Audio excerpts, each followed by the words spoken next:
Hello everyone, this is Ted Bauman here, editor of the Bauman Letter. Now for my video today, I'm going to be providing you with the last installment of a series that I've been doing on economic competition, or the lack thereof, in the United States, and the effect that it has on us as consumers. But today I'm going to be talking about something a little different. The last couple of issues that I've spoken about have been in terms of things like the healthcare sector, our phone and cable bills and things like that. And in those instances, really what we're talking about is the use of market power to extract excessive prices from American consumers in return for lower quality goods than we would get if we had a truly competitive healthcare or cable or phone industries. Now, one of the things that the current discussion of monopoly in the United States is considering is other forms, other impacts that market concentration has that go beyond just price. And the most important aspect of that revolves around the medium that you're using to view this video, which is the internet. Now, as you know, you're probably watching this on YouTube. YouTube doesn't charge you to access this video. Google doesn't charge you to search on their search engine. Facebook doesn't charge you to be on their social media platform. That's because they make money in other ways. And the way that they make money in other ways has profound impacts, not just for us as individuals, but for the society as a whole. And that's what I want to talk about for this closing video in this series. Now, let me start with a chart. This chart shows the rise of digital advertising spending in the United States from 2017 to 2023. Now, as you can see, the different types of advertising are represented by different colors. Now, in the middle, you see what's called search advertising. That's the sort of things that companies like Google do when they, what they earn when you do a Google search and they throw some ad results up at the top or on the side that encourage you to click on certain links. People pay Google in order for those links to appear first. But look at the social media component rising very rapidly.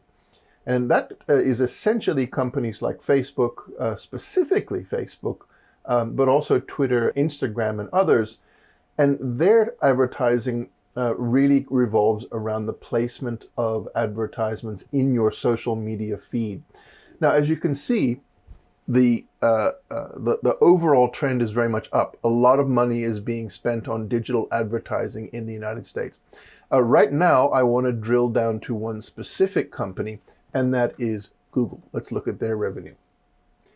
Google's revenue worldwide from 2002 to 2018 is just remarkable. And this reflects obviously in the share price of this company, which has gone up dramatically over this period. From earning less than $1 billion in 2002, the company now brings in 136, or rather in 2018 brought in $136 billion, more than 136. Now look at this next graph that shows the share of global advertising revenue, digital ad revenue that goes to Google. They basically get $1 out of every 3 that are spent on digital adverts everywhere on the planet. Now, finally, I want to show you a graph that compares Google, Facebook, Twitter, and some of the other major digital companies and show you what has happened over time. As you can see, the older ones, like AOL and Yahoo, have basically stagnated. Twitter hasn't really made much of an impact as an advertising platform because that's not its main focus. But look at Google and Facebook, dramatic increases in digital ad revenue. And those increases are what we want to talk about today, not just in terms of what they mean for those companies, but what they mean for us as consumers. So what does it mean when a company like Google, for example, has such a dominance of digital advertising? Well, let me give you an example from my own industry. I work in the publishing industry. Now, a couple of years ago, Google decided that it wanted to change the way that advertisements from companies like mine, for example, would appear on the internet. They felt that in some cases, anybody who was talking about financial services or any kind of financial advice that they were concerned that there were a lot of rogue players out there, and as you know, there are, who were giving people false and misleading advice and really taking them for a ride. Certainly not anything that we had done. Banyan Hill gives you the straight 100%, and I always do. The problem was that Google decided to treat the entire publishing industry as a whole. So what they did fundamentally was to prevent us from advertising. They essentially cut us off. They told us that for the foreseeable future that we would no longer be allowed to put advertisements for our products like the Bauman letter in front of you on our search pages. They would no longer allow us to advertise to you using their platform. Now think about what that does to a company. Google has 1/3 of the advertising revenue globally, but in the United States, it's more like 60%. So fundamentally, without access to the Google platform, a company like ours absolutely struggled to advertise to get our wares out. If we can't tell people that we exist, how can we possibly earn a living? So what happened in that instance is that our company and others like us went to Google and negotiated a new approach to advertising.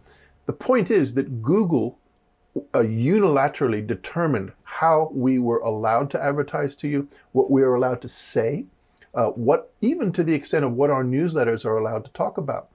Even newsletters that are not released through the Google platform. Google would go so far as to look at our website, look at the things that people like myself and my colleagues say, and tell us that we're not allowed to use certain words. They would tell us that we were not allowed to cover certain topics.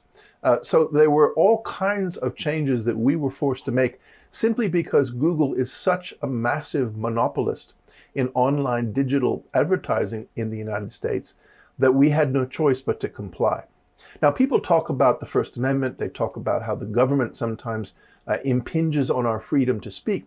But this is a case where a private company simply by fiat, unilaterally told us what we are allowed to say, what we're not allowed to say.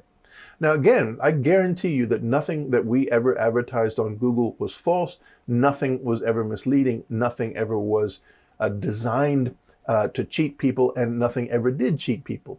Nevertheless, we got caught up in the same kind of reaction that companies that were selling, gold contracts and annuities, all kinds of stuff that was really misleading. They all swept us into the same basket and treated us the same way. Now the point is that they can do that because we really don't have a choice. They are the only game in town. Now think about what that means. There are lots of things I'd like to be able to say to you, particular kinds of investment strategies, particular kinds of assets that I think would be good for the average person to be aware of and then have the opportunity to purchase a product like my newsletter to read about. But Google basically said, no, you're not allowed to do that. There's nothing that stops me from writing about those things internally, once you're subscribed to the newsletter. But if anything that goes out to the public mentions certain topics, and I'll say one of them is cryptocurrencies, for example, then we're not allowed to advertise. They will basically shut us off. So fundamentally, that's the first big issue with this incredible monopoly of online digital advertising, commercial speech in the United States, that Google is essentially in a position to dictate to companies like mine and to many, many, many other companies what they're allowed to say. Now, the second impact that their dominance has, companies like Google, particularly Google, is that when 2 or 3 companies are competing for your eyeballs to try to get you to buy something, the one that pays the most is the one who gets their advert on the top of the search list. And so companies are forced to pony up ever more amounts of spending to Google just to be able to keep in one position, to stay still where they are. If they don't get advertising space, they don't get exposed to consumer eyeballs, and as a result, they fall behind. And of course, because Google is the only platform that really matters in terms of this kind of advertising, many, many people or many, many small companies are paying an increasing amount of their revenue to Google in terms of adverts just to be able to stay where they are, not to increase their market share, but to avoid having another company grab their market share. So that's another way that Google's monopoly of online search affects us. Now let's talk about another platform. I showed you a graph earlier that showed that Facebook has had a huge increase in digital advertising revenue. Now, the big driver of that revenue, in addition to purely commercial advertising, for things like furniture or clothing or whatever, has been political advertising.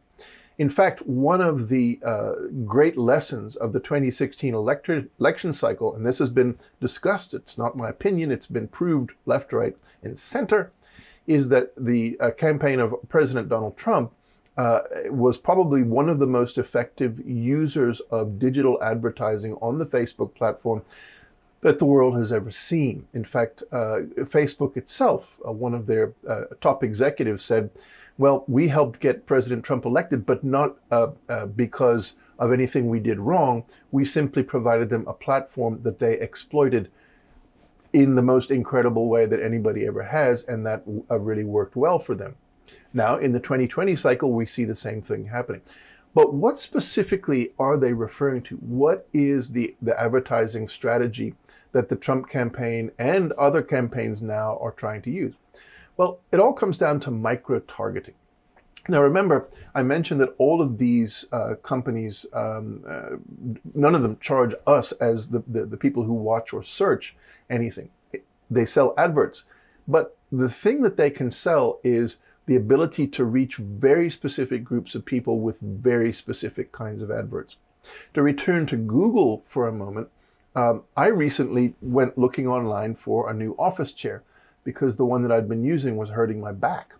So I went online, I searched, I did a few things, and next thing I know, every time I'm on Google, and even in emails that I get, the advertisements that I'm seeing relate to office chairs. Now, how do they know that? They know that because I used Google to search for an office chair. Now, typically, I don't use Google, right? I use other search engines like DuckDuckGo or Quant, which do not capture my data. And therefore, there's no way for companies to know that I'm looking for an office chair. But I used Google's search engine specifically because I wanted to see what would happen so I could share it with you. So it's that ability to determine what an individual viewer or reader or person searching on Google is looking for that allows them to micro-target adverts the way they micro-targeted me. Now, when you take that ability into the political realm, what you have is the ability that Facebook has essentially sold to the political market, which is to finely tailor adverts. The adverts that appear on people's news feeds in Facebook are targeted down to the level of specific neighborhoods within zip codes. So, for example, if you live in a particular county, particular part of a county in a particular state, and the research shows that people in that place have a particular political interest or a particular set of political concerns, then a campaign like the Sanders campaign or the Warren campaign or the Biden campaign or the Trump campaign can pay Facebook to present a very specific type of advert just to you, just to those people. They can tailor those adverts to exclude other issues that might make the candidate look bad in that particular area and focus on what those people want to see or what they think they want to see. Now, essentially what this means is that the online advertising monopoly that companies like Facebook and Google have has allowed the emergence of a very narrow, very specific way of presenting how the world looks to millions and millions of people here in the United States, but in other countries as well. So the impact of this, and this is what has led to a call in Congress for investigations and possibly regulation of these digital monopolies, is that there's a fear that it distorts the political process, it distorts the way people understand reality in ways that lead them to make decisions that may not be based in reality at all. Now again, remember, this is a nonpartisan issue. This is not a question of whether the Democrats or the Republicans are right or wrong. It's simply the fact that this new digital platform, which has been monopolized by a couple of massive companies, has created this possibility for us to really live in worlds that are very specific to ourselves, that are curated and manipulated and designed specifically to influence us in particular ways that may not actually reflect the real world and certainly may not reflect what's actually best for us as individual citizens and consumers. So this really takes us full circle. We started out talking about monopoly as, I defined it, I defined the idea of economic rent, which is the additional amount of money that big companies are able to extract from us by virtue of the fact that they have market power, that they can set their own prices, the fact that we get lower quality products like in cable or wireless or healthcare, etc. But now we're getting to something else, which is the fact that very large companies have the ability to shape the way we think about our worlds, the things that we're allowed to see, the things that we're not allowed to see, simply because they have this massive dominance. And remember, we get very upset if we say that the government is interfering with our free speech rights. But think about what this implies for our free speech rights. If I'm not allowed to talk to you about certain things that I think are good investment opportunities for you because a company like Google says I'm not allowed to, that's a real problem. But that is exactly what's happening. So when you hear about discussions around what's happening in Congress, around this sort of thing, remember, it's not just about the money. It's not just about hospitals or cable companies or wireless providers charging you excessive prices for inferior goods. It's also about this tremendous power that these companies now have to shape the discourse around the world, and particularly here in the United States. And one of the ways they do it is by continuing to stress that any attempt to regulate them is a bad idea. So this is Ted Bauman, really with the sign-off for this particular series of videos. I will, of course, be back next week on Friday with your Bauman letter video. But today, I wanted to wrap this up by pointing out that this wonderful platform that I have to speak to you on YouTube and this wonderful internet that we have also has problems. And those problems relate as much to monopoly as everything else I've discussed in this series. So stay tuned for next week. And if you're not already a subscriber to the Bauman letter, please look at the link at the bottom under this video in the text under there. Click on the link that will take you to a presentation about the Bauman letter. It's an investment newsletter, and I can guarantee you that it is an excellent source of investment advice. It has great returns in its portfolio, and I'd like you to be sharing them. I'll talk to you again next week. Ted Bauman, signing off.